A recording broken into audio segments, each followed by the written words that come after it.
अब अपनी अपनी रकम पढ़िए बच्चों। 469, 735, 249, 15।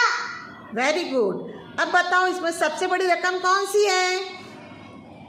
735। और सबसे छोटी रकम?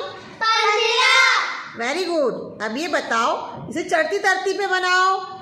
15, 249, 469, 735। Very good. अब इसे उतरती तरतीब में बनाओ।